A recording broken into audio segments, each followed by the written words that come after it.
Hi guys, well today I'm going to be making some flat wraps using cassava flour. All we need today is 1 cup of cassava flour, which is equivalent to 140 grams. We need half a cup of boiling hot water, so that's equivalent to 118 mils. We also need 2 tablespoons of ghee.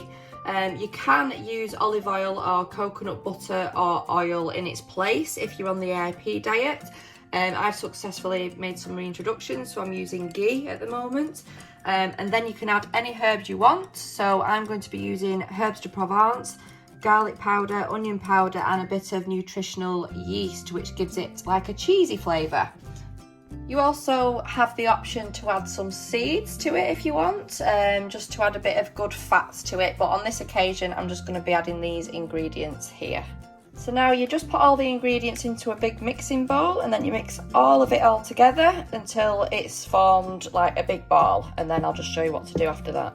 After a while it is just easier to just get your fingers in, and then you can get all the bits of flour around the edge of the bowl and form a better ball with it instead of a spatula. Just use your fingers. Okay, I just added a tiny bit more boiling hot water, just so it'll come together a bit more like a dough. But if you do need to add a bit more water, just do tiny bits at a time, because mine was a little bit too dry, so I think I just put a bit more extra flour in than I should have done.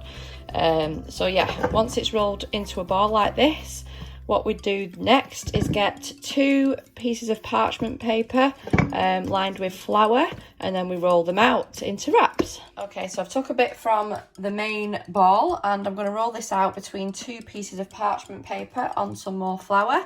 And then what we don't use today, we can actually put into the freezer or into the fridge, because this mixture actually freezes really well. So I'm just going to roll this out and then we can transfer it to the pan. There we go, I've got my wrap cooking in there, and I've got my nitrate-free bacon cooking in here.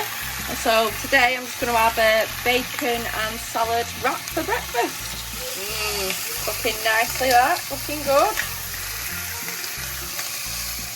And there we have it, a very easily made bacon wrap.